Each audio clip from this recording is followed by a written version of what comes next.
Good evening, friends. Welcome to Prog Monster. My name is Murph. I am the host of this show. This is a show that is dedicated to progressive rock and other forms of rock music.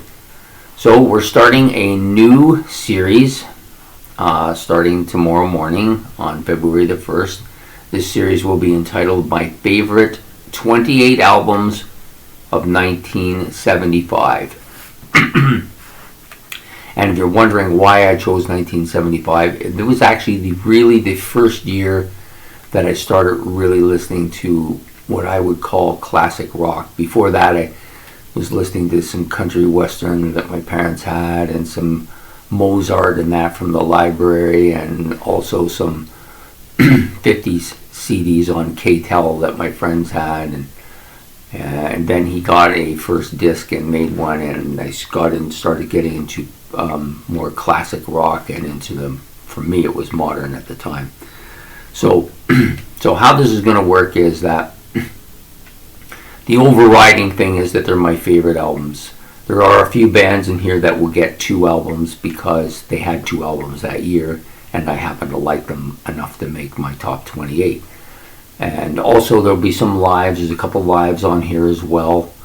I don't think there's any compilation, but if there had been, I would have included them. So it's basically the overriding theme is my favorites. Not necessarily the definitive 28 albums of that year, because we all hear things differently. Something I may love, you may not like very much, and stuff you may like, I'm not really interested in. It's just the way we hear things, right? So anyway, I will do what I normally do, which is give you my lowest pick first. So my 28th pick will come on day 1, which is today, and then my number 1 pick will come on day 28, which will be my number 1 pick. And then after that, I'm going to do some honorable mentions of some albums that maybe weren't quite good enough to make it, and also going to throw in there some albums that I have listened to bits and pieces of, or I know some songs off of it, or maybe I've heard the whole album once or twice, but not enough to really kind of give it a fair shot on the list. But I wanted to recognize it as an album that I have potential interest in, and that you might as well. So that's one of the reasons for all that. So we're going to start tonight with my number 28. This is an album that I bought not too long ago, and it's not currently in my playlist, as I already have an album from this band in the playlist.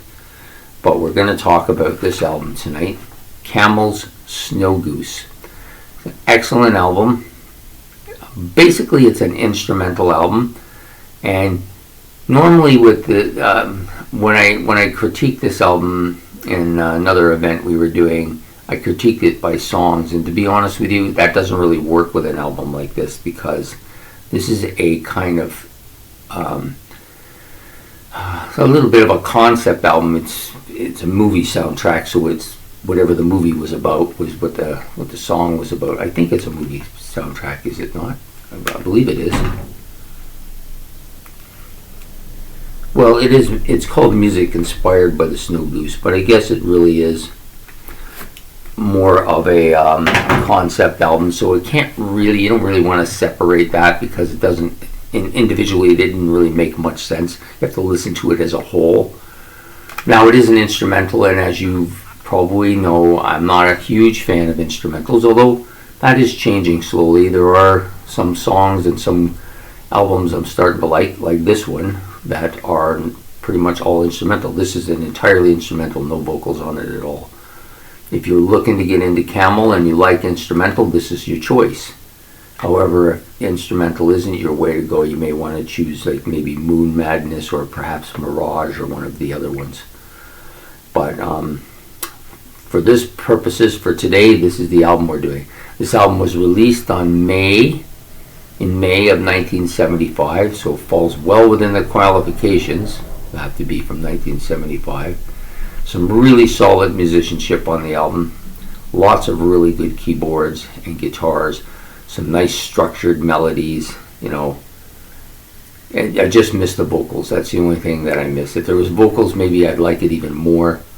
But, Camel does tend to have a bit of a mediocre vocals, so maybe it would not be as good. It's hard to tell. But anyways, a very solid album to start out the tournament.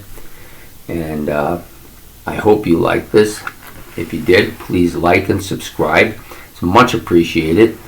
You also have an opportunity to make comments below about the album if you want to talk about it, or if you don't, maybe you want to give me your Day 28 favorite album of 1975. That'd be great too, because every bit of information that I'm doing is so that we can learn about new stuff, and I'm learning about this stuff by doing it. You're learning about, I might learn something from you, by your suggestion. Maybe I got to go listen to that, Anyways, great album. So please like, subscribe.